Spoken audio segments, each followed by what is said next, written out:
Naglalaro kami mga pusa ko. Wala akong magawa eh. Bumili ako ng laruan. Di may laruan na kaming tatlo. May laruan na kami. Pati ako nakikipaglaro sa pusa.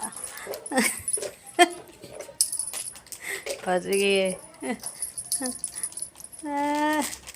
Tulog si Jinger. Ayan, no?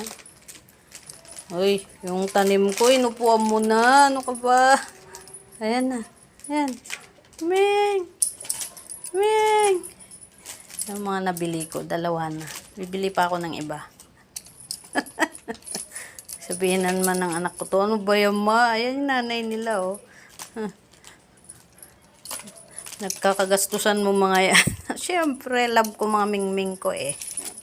Sabi na, sige, laro. Uy, bitaw mo. Ay, sige na. Bye-bye.